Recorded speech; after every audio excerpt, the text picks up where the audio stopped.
This is RTV6 News at 6, working for you.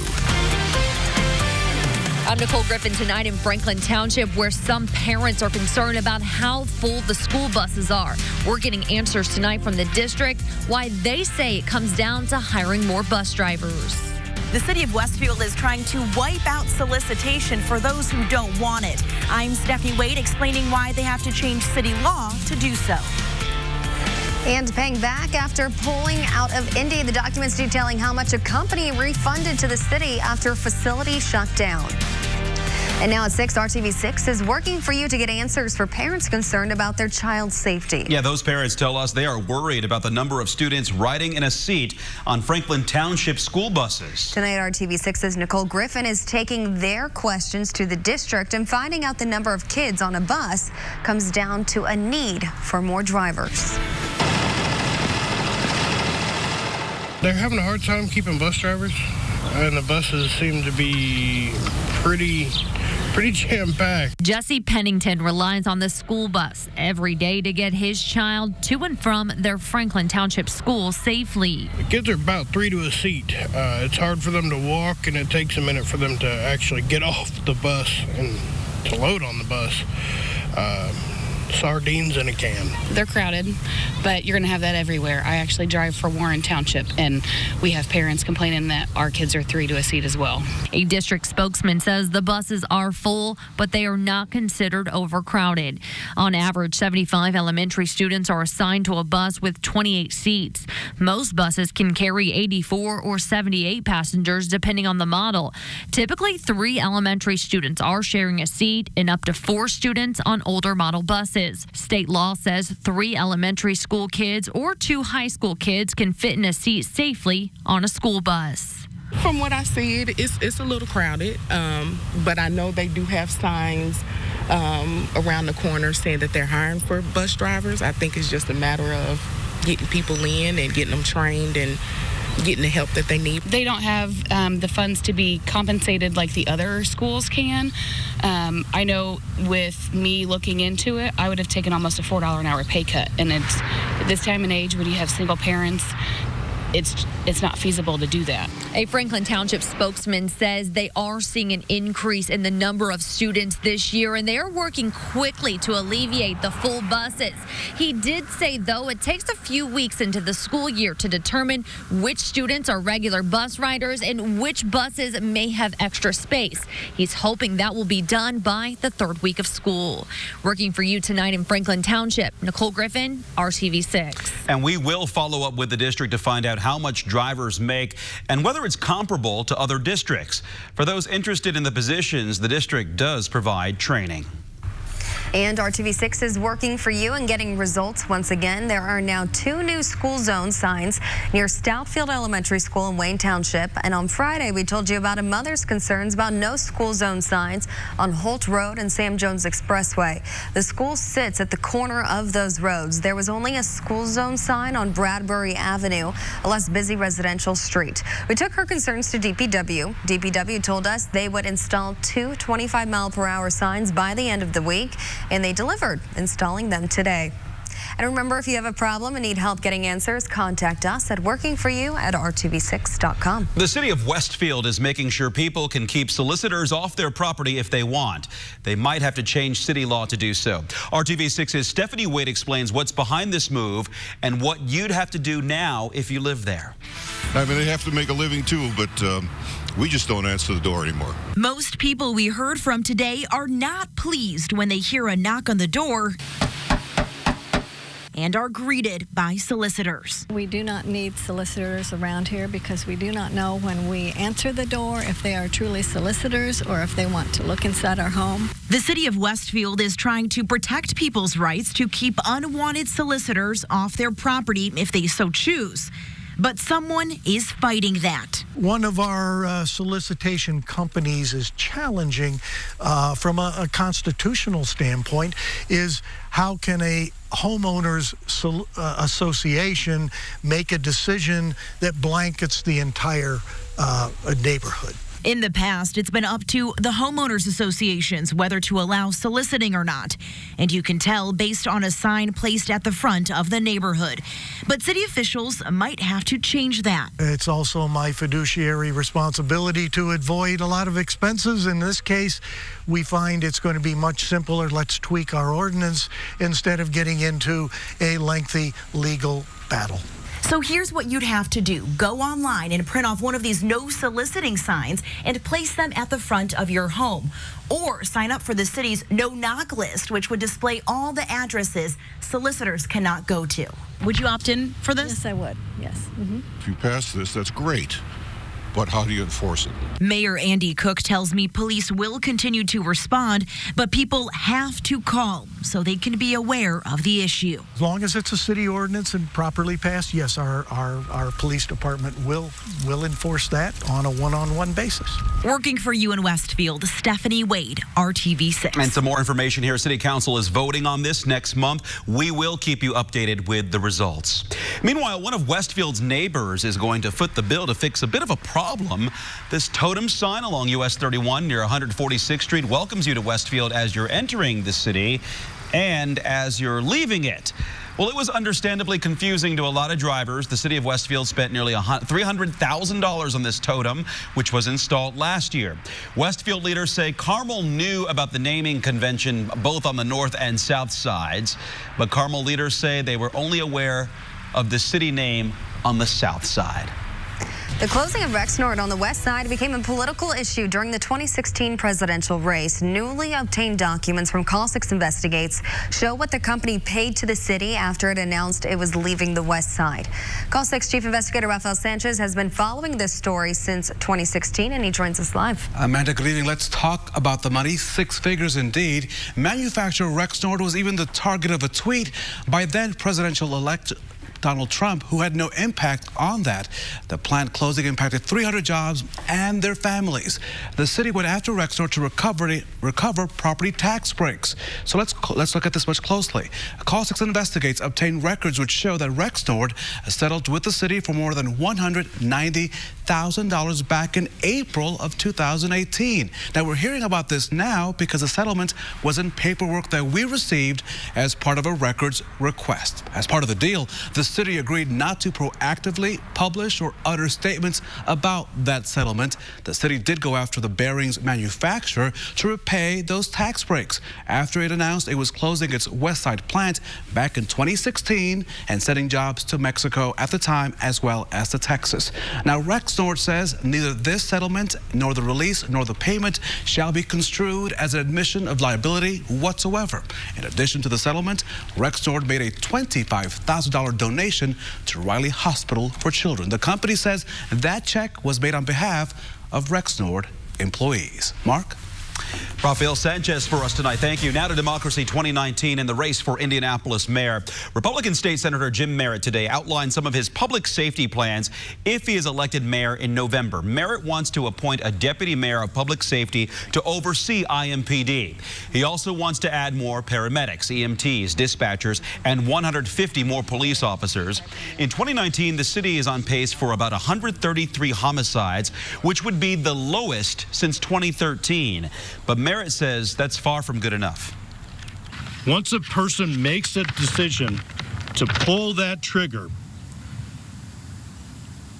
they make a permanent mark on many people's lives. One thing Merritt wouldn't be able to do as mayor is enact new gun ordinances in the city. In 2011, the Indiana legislature passed a law prohibiting cities from regulating guns and ammunition. As a state senator, Merritt voted in favor of the law. He told RTV6 today he still supports that law. The Hogsett campaign responded to Merritt's claims this evening. Heather Sager, the campaign spokesperson, said in part, quote, Mayor Hogsett has said consistently that the loss of even one life in our community is unacceptable, and that is why he has taken a comprehensive approach to combating the scourge of homicides that has been on the rise in our city since 2013. Now, still to come here on RTV6, uncertainty for residents and employees of a senior living facility. The change is being made at 2 locations in Indianapolis, what it means for the employees and those who live there. It's the 16th and final day at Colts training camp. One more practice ahead of Saturday's preseason game. I'm Brad Brown at Grand Park in Westfield. Some former Colts are here as well. We'll have it all for you coming up on the news at 6. And they've had some beautiful weather for training camp today. Temperatures right where they should be this time of year. We're staying mild tomorrow, but then heat and humidity is back in the forecast for the weekend. I'll tell you how long that's going to last coming up. Only at Bob's Discount Furniture. This is RTV6 News at 6, working for you. On Sunday, you are invited to remember the life of Eva Moses, the Holocaust survivor who called Indiana home. Now, Eva died last month while on a tour to Poland at the age of 85. As a child, she and her twin sister survived the horrors of the concentration camp at Auschwitz. She started a museum in Terre Haute and made it a mission to forgive but never forget the Holocaust. Sunday, her life will be celebrated at Clues Hall on the Butler University campus at 2 p.m. Governor Holcomb and her son, Dr. Alex Kaur, are set to speak, along with a world-renowned Holocaust scholar.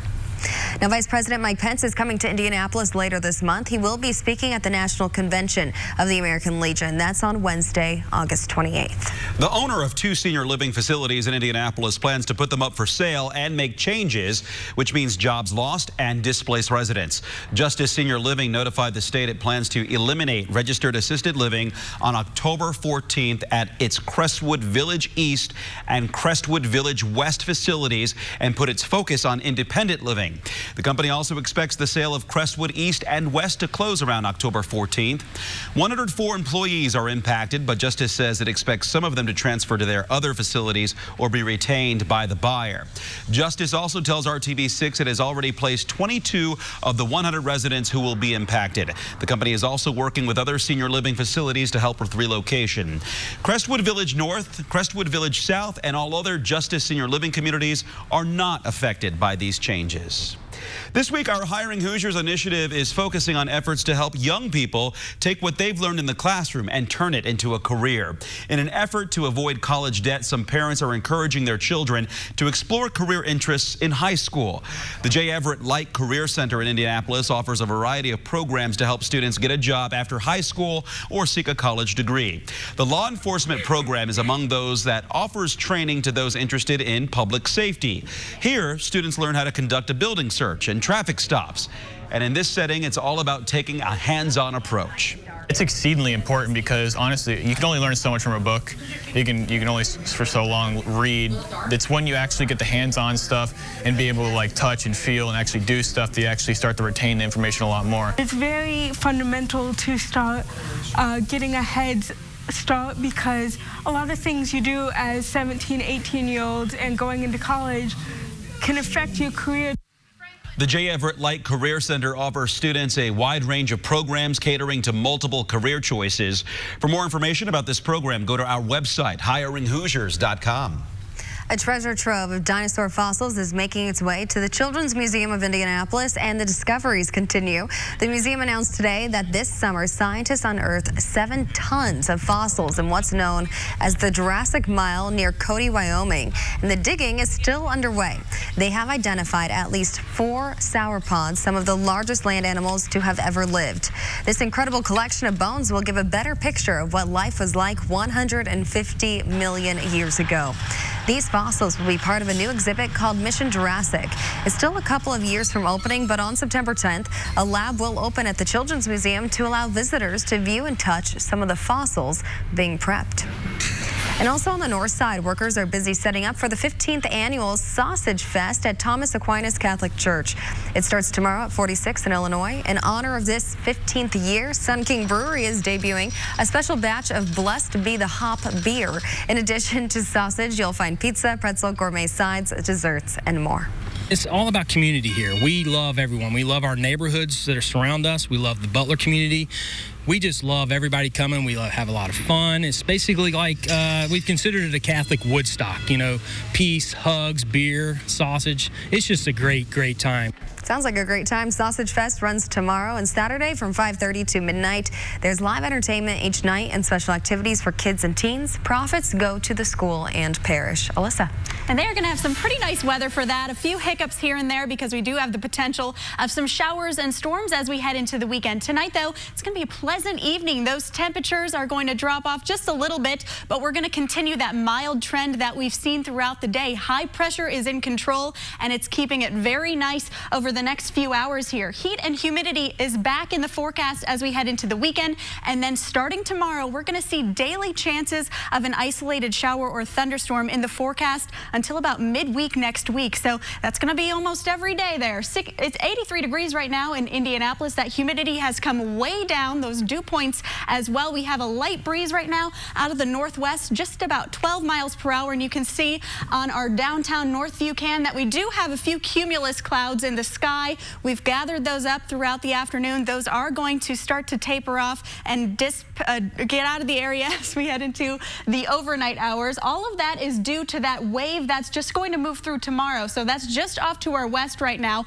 We are going to see that push through as we head through our Friday, but ahead of that, just a little bit of cloud coverage. We are going to start out with clear skies, though, tomorrow morning, which means those temperatures are going to drop off overnight, and we're going to start a little cool for your Friday morning start. As we head into the afternoon, though, that's when we'll see that potential of maybe a stray shower or a pop-up thunderstorm. Really across all of central Indiana, we could see that, and if we do see it, it will be very brief and isolated in nature. Maybe a quick, brief, heavy downpour, if even that. Most of us, though, going to see dry conditions for your Friday, and then we're going to see that warmth and humidity return to the forecast on Saturday and Sunday, and that's all to a warm front that's going to push throughout the weekend. On Saturday, we're into the low 90s with that humidity back in the forecast. Better chance of a little bit scattered showers and thunderstorms throughout your Saturday afternoon and evening, and then a small chance of a few lingering showers and thunderstorms on Sunday, with those heat index values climbing into the mid-90s by Sunday.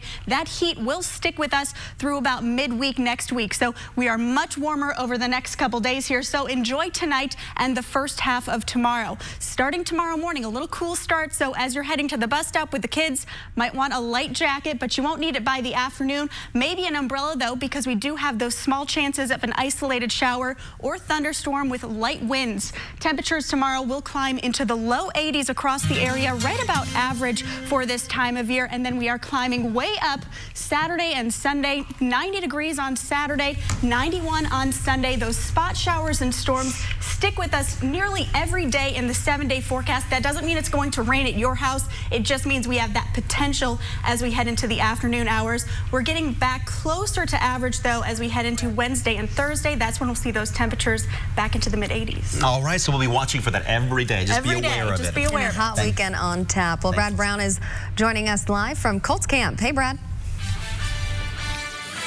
Hey, Amanda, Mark, and team. Beautiful day up here. We really had some great weather. We had kind of the one day last week, I think, where a storm moved through here. Otherwise, it's been a fantastic day up here. The second of these two joint practices between the Colts and the Browns.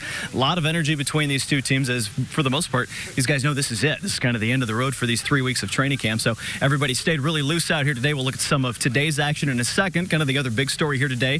Colts wrapping up camp with Colts Alumni Day. When you say alumni, of course, leading the list of former Colts that show up here today, we none other than Peyton Manning. Peyton's been making some appearances at several training camps over the course of the last couple of weeks, showing up here in Westfield for the first time over the course of these 3 weeks. Former coach Tony Dungy was here as well. Bill Polian. We saw the likes of Ryan Dean was out here. Dylan Gandy, Jim Sorgi out here working the sidelines with the radio guys as well. And just a whole lot of Colts around here with a whole lot of wins under their belt as well. I had a chance to talk with Peyton just a few minutes ago about coming here to Westfield, getting a look at this team and the excitement building toward 2019. Well, I've been back to several games over the past 3 years. Saw him play Reggie last year, won the Ring of Honor. Dwight's going in this year. So, I always have emotions and great feelings coming back here, even when I'm just, arriving to the city. But being at the facility or being down at the stadium or, certainly being around football and training camp is always fun. Great memories, and especially when you come back here, see the equipment staff and the training staff. And, Frank, it's always special. And, Bill and Tony and Jim, I had a great visit with them. So it was a fun day. Good to see Peyton enjoying himself out there. As for the action on the field, once again a day without Andrew Luck practicing for the Colts. The guys that were practicing, though, loose, a little dancing before they got started today. Again, this 16th and final practice of camp before they kind of get into the real motion of things a little more next week. Both teams going head-to-head once again. Some great back and forth, particularly between the guys, the wide receivers and the secondary. Some really good hand-to-hand, one-on-one drills during the 7-on-7 and the rest of it. Coach Reich, plenty to contemplate over the course of these next couple of weeks of preseason. A lot to look at from the 3 weeks prior, but he also enjoyed seeing some of these former Colts around here as those champions getting a chance to share their message with this current crop of Colts. Yeah, we had Peyton talk to his team this morning, right, in the team meeting, and that was unbelievable. I mean, that was unbelievable. And then Tony here. So, in the course of a week, we've had Bill Pulley and Peyton Manning and Tony Dungy, right? That's quite the trio right there. So, they really represent what this is all about. And what's really cool is they all know they're just excited about what's happening here and rooting for our team and for our guys and proud to be here, and we're proud to have them here.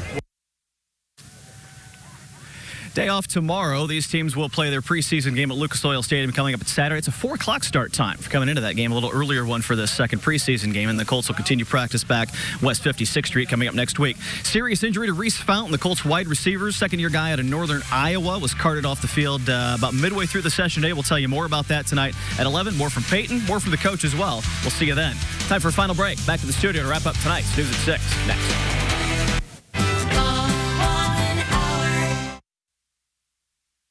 Pleasant evening tonight, and then we are going to drop off a little bit tomorrow morning. Temperatures in the 60s to start. By the afternoon, a small chance of an isolated shower or storm. Besides that, though, it's going to be a pretty nice day for your Friday. 84 for the high. All right. We want to thank you for joining us for RTV6 News at 6. And we'll be right back here at 7, and we'll see you then.